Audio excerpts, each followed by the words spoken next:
I'm Live 5, Chief Meteorologist Bill Walsh, 1250 WTMA Total Weather. Hey, thanks, Bill. 77 and partly cloudy. I'm Fred Story, 1250 TMA Total News. Depend on it. And now stand by for more music and fun with Uncle Boo. That's number 3 on the WTMA Tundax in the final hour of the Booby Nash radio showgram. Uncle Boob and Company, the most talked about radio showgram in the Carolinas.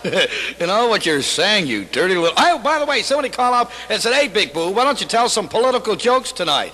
Well, I'd like to, but there's only one trouble with political jokes. They're usually elected. The friendly southern giant, WTMA in Charleston.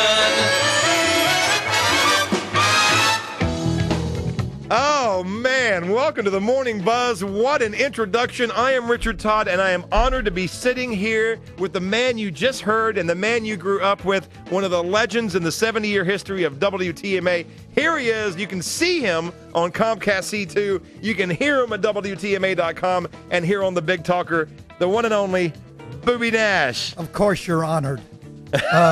Let's get rid of the platitudes. You're happy I'm here. You're thrilled that I'm here. I am a legend in my own mind, and your show is going to get higher ratings today because I'm here, and so you're so thankful. That's what you would say. You better believe it. You better believe it. Then it's my turn for platitudes. I listen to you every morning. You play my type of music. I like the 3 in the row thing you do. Oh, wait a minute. His name is Jack. You're Richard. Yeah, but you know what? Booby wouldn't be surprised at how correct he is. And first of all, I'm going to let him take over the show. Second of all, he's going to make this an easy hour for me. Yeah. So I don't have to dive into all this opinion and stuff and talk about this. We can talk about you, Boob. Oh, sure. Let's start out. Just ask me any question. Any question. Ask you any question? Sure. What do you think about the current president? That's none of your business. We have a president? Oh, okay. Let me.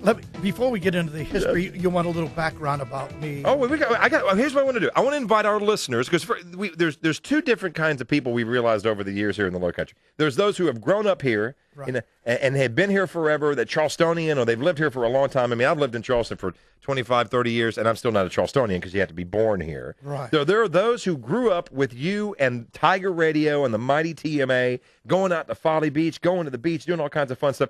And people who I know would love to talk to you at 556-1250. So we're going to invite listeners to call in at 556-1250, and you could talk to Booby Nash. And then there are those who are from off. They've arrived, to say, in the post-Hugo era in the last 20 years. Charleston's a little different, you might have known. A little different. So yeah, the weird generation.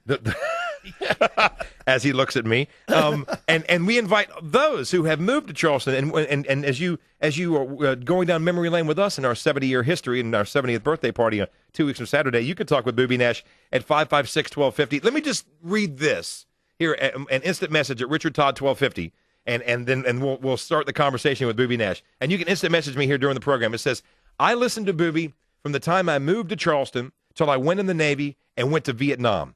Listening to Booby will be nice once again. He was a radio god here in Chucktown.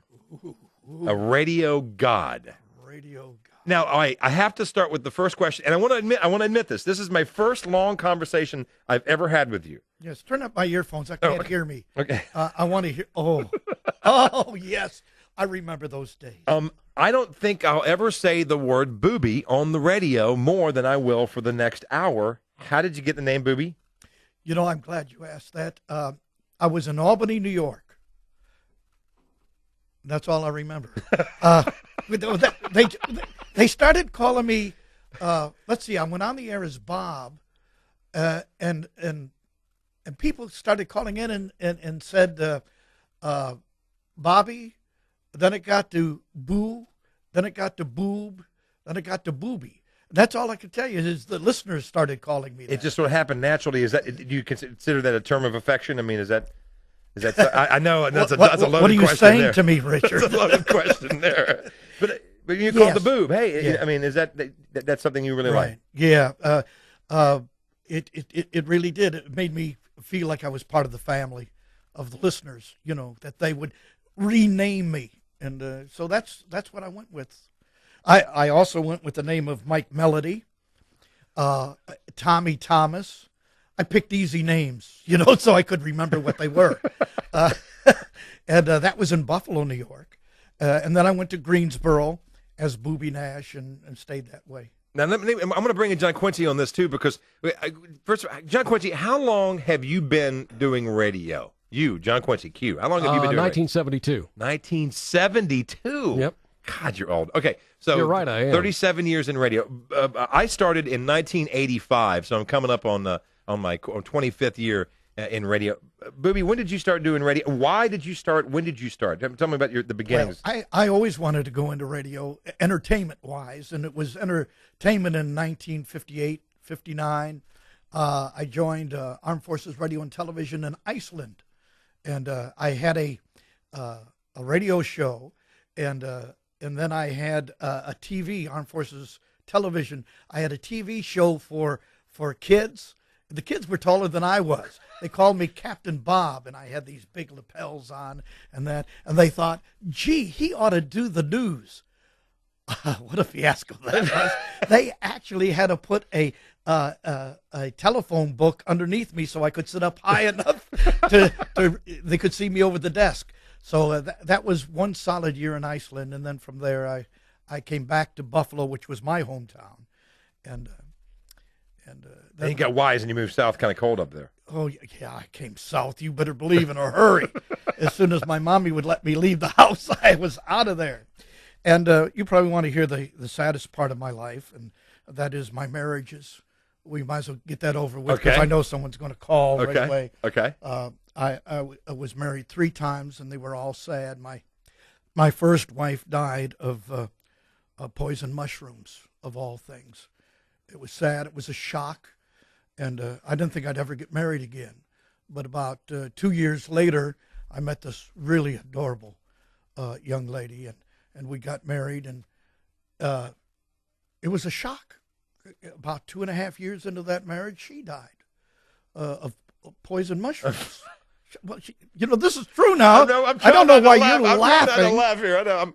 Okay, keep going. Okay, all right. Well, I decided then never to get married again, and I had come to WTMA by that time, and I met a Southern girl down here.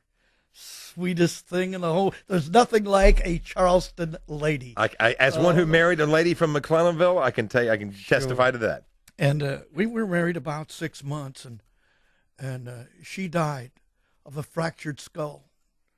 Sad. She wouldn't eat her poison mushrooms.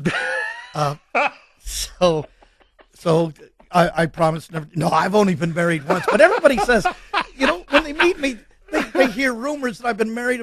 I've only been married once. You do it right the first time. You don't have to. There you go. Wow, because I was gonna ask him where he had some of those mushrooms hiding. I was gonna ask him about that. So just kidding, honey. Just kidding. That was because you probably over the years. I know I have for myself heard rumors, stories. What's the craziest thing that you ever heard about yourself? Right, just in the rumor mill floating around in the ether here of the Low Country. Well, number one, I never thought that I sounded black, but people were shocked when they saw me. They thought I was a big, heavy-set black fella.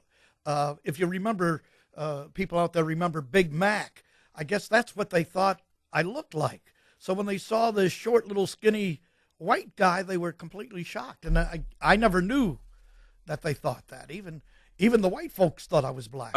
That makes him, in essence, the Larry Bird of the Low Country, because I knew some friends of mine like, Larry Bird's white? I don't like him anymore. What? So Booby Nash is in the studio. We've got so much to talk about with Booby Nash as our 70th birthday celebration continues, and you can talk to the Boob yourself at 556-1250.